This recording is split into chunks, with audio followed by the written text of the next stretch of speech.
What's good, everyone? Thank you for joining us here. My name is Fat Robert, the fattest Robert there is, and today we are bringing you my deck profile for Crusadia Dogmatika. This is a new spicy thing that I have started going. It is indeed a spicy meatball, and I am really looking forward to showing you guys how I've done with this deck. I got a few people ask me for it because I came first at Chats with Locals yesterday. Shout out to Tom Morrison and all the guys over there. It's a really fun locals, always caps out. Very clear that the player base has a great time going there, and I had a great time going. We'll be going more so myself. It also came second today at Good Game Central. Less people, about 14, but we had a great time. Very good, very competitive. I really enjoy this as a locals deck. I really think you'll get some good fun and mileage out of this deck, and I hope you do not roast me too much because there are some choice deck decisions and spicy things that some of you may not agree with, but this is the way I enjoyed playing the deck, and I'm ready to present it to you guys, and you can criticize it all you want and tell me how terrible it is. Before we get right into it, please be sure to like, comment, and subscribe if you like what you see. I will be doing some gameplay in the future with this deck. If you guys are keen, just let us know what you want to see. If you have any questions, ask me. What works, what doesn't work, I'm all ears. I'm more than happy to answer questions for you guys. And for now, let's get into this deck profile. Okay, so the last time I had this ready for you guys, I was playing the 60 card list with Thunder Dragons, with the Kaijus, with the Chaos stuff, and all the cool jank. This time, first time in 2020, Robert is playing 40 cards. 40 cards. It has been a very, very long time. Even my Draco deck was 41 cards. It's been very long, but we're going to go right into it.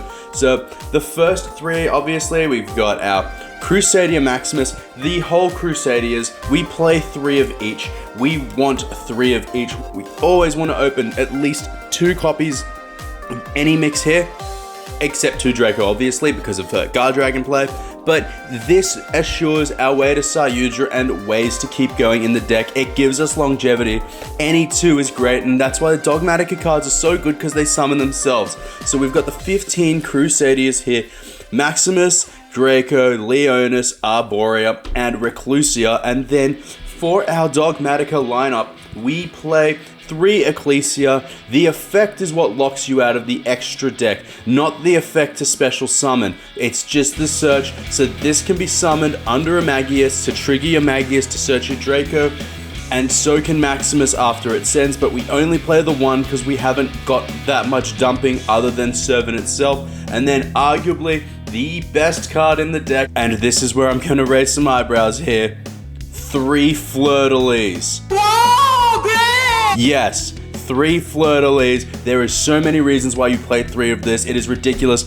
So just to go through a few, it can summon itself under Magius to get you the Draco search. If you draw 2 of them, you can summon it in your opponent's turn at the end of their main phase, and then if you have the other one, you can start comboing with your Crusadias, and if your opponent has a Savage or an Appaloosa, when they try and negate, you just summon the other one, and because you control a Dogmatika, you just keep going. You negate it, you get to add it in the end phase off Ecclesia to summon. It does the attack boost. This card just carries so hard. It does so much work, it puts in so much yardage, and there's so many ways that it just can put up with things. 2500 keeps increasing by 500. That doesn't go back down. That is so strong for a deck that's full of so many little brittle bodies. This card is so good in this deck. It reminds me of when I used to play Gizmek in the deck, except I don't have to banish 8. It's so good. 3 Fleur-de-Lis is actually the wave, I'm not even joking. We have the Red MD, and we have 2 Gamma Seals as well, just to round out the deck. In monsters, then for spells, we've got our Terraforming and our Waterfronts in 40 cards. It's a lot easier to see this, particularly if you cycle 2 Sayudras in a turn. Most of the time you only need to do 1. There's a lot of times you actually just draw it as it is, because that's what 40 cards does. It's kind of wonderful. It's kind of crazy. It's been a little while. Then we got the 3 Servant, obviously. Best spell in the deck. When you go into the second Sayudra and you're just looking for 1 card, this is the 1 card you're looking for because it does so much on its own. This card just pushes and pushes, and it's such a good top deck. It is probably the best spell in the deck. If you draw Servant and Waterfront with any combination of monsters, you are in the box seat. We play 2 Tactic and 2 Call by the Grave. That is the mixture there. Today, I only had access to 2 Fleur-de-Lis, so I played 3 Call by the Grave, but I alternated it. At Chatswood yesterday, I played 2 Called by the Grave with the 3 Fleur-de-Lis, and I can't stress how much 3 carried. The only reason I played 2 today was because a friend is borrowing the 3rd one, but I'll be getting that back soon, hopefully. Then for the traps, we have 2 Infinite Impermanence, Punishment, and Shadol Schism.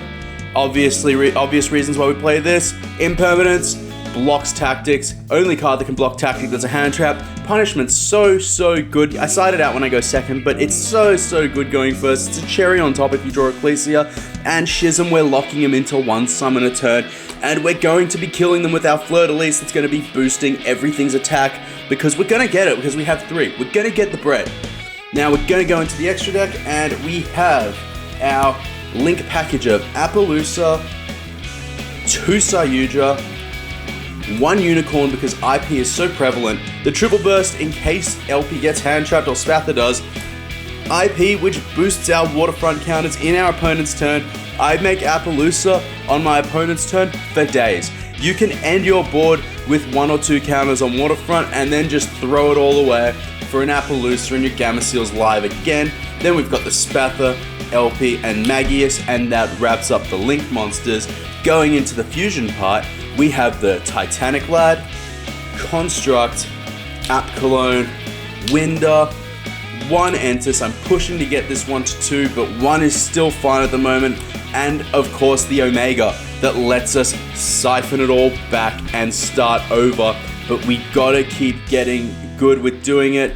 There's so much room to misplay with the Shadols. You always want to keep Construct live. There's so many times my opponent is sending Nova when I Maximus, and because of that and they summon Mechaba, I sometimes summon Construct off the Schism so I can send it. The best thing about when they send things like Nova and Entis when you force out Maximus is it makes this pretty card very live, because Tactics will normally not get activated because not many people are playing as much hand traps as they used to. And that's fine. That's because Tactics is a thing. That's because Called by the Grave is a thing. And more or less, we're going to be getting Designator soon. Assumed in gold. Hopefully. But because of that, people are playing less and less hand traps. That's why Imperm is so good. And you can bait out your own tactic by making your opponent try trigger something during your turn when you Maximus. And that is why Tactic is so good in this deck, even if you don't see it or use it. Then going into the side deck, we have 3 Forbidden Droplet. There's 3 Nibiru. Yesterday I played Twin over this card, but I didn't put the Twin in much at all. I only played the Twin because there was a guy playing Mystic Mind there. Shout out to Kenta. Then we have 3 Dark Rulers, 3 Lightning Storms, 3 evenly matched. If there was one thing I would change with this deck, I would put Anti-Spell into the deck, probably for the Nibiru, because I don't need 15 going second side cards. And most people can play through a Nibiru nowadays because no one is playing Salad. I had some great times with this deck yesterday and today, and I continue to do so in all my testing, and I've really enjoyed this refined version of the list. And when I say refined, it's not perfect. I'm going to keep going at it. I'm going to keep changing it. But where it's at now, I'm very happy with, because the consistency is just tops. So round 1, I versed Tom and he was playing his dinosaur strategy. We had a very close game 3, but I just scraped it away. Round 2, I versed Vincent playing his Shadol strategy, which came down to time, and I did beat him in time. I was going to win anyway. I could have normal Recluse here and attacked for the extra 400 if needed, because that was all he had left. But I was just rushing to get to time because there was 30 seconds to go. Round 3, I versed Joshua. Josh, big shout out. Your deck had me the most terrified for sure, because I didn't know what it did. It's a block BA deck. When it says BA, we're only playing Seer and Graph. The board ends pretty much with Appaloosa, Nat Beast, Herald, and Levier summoning back Fossil Diner, and that's just terrifying. But I was very lucky. We got into the top deck in game 3, and I ripped Servant off the top of my deck, and as I said in that profile as well, Servant just does so much. It doesn't even need to be the first card you play or played in the first turn to just keep carrying, because it adds cards back from the graveyard. It cycles. It gets everything going. You can send Omega, add Maximus back from grave, put stuff back into the extra deck. You don't need to continue thinning your deck if you don't have to. It was just so good. And then round 4, I versed Mamun, who was playing the Synchro Eldritch Dragoon deck, and we had a close one, but I just scraped away with it. This deck plays so well Fleur-de-Lis naturally negates Dragoon because it does not target. We also have Kaijus in the deck, which is so strong. There's essentially 5 cards in the deck that can just say bye-bye to Dragoon, can negate Mechaba. There's so many cards that we can negate just because we're playing the 3 Fleur-de-Lis, which is very, very unorthodox, might I add. But I assure you that in this particular deck with Crusadias, 3 is the wave. You are playing 21 Crusadias essentially if you count your Ecclesias and your Fleur-de-Lis. Yes, you'll need a Crusadia to summon initially, but you have 21 bodies in your deck that you can summon under Magius to get to your Draco, which at the end of the day is the combo. If you get to that, happy days. You just keep on going. I'm going to have more videos coming up. I'm going to do some gameplay for anyone who's interested. And be sure if you enjoyed this to like, comment, and subscribe. Thank you so much for joining us, and we will catch you next time. I have a terrible deck that does well. Peace out.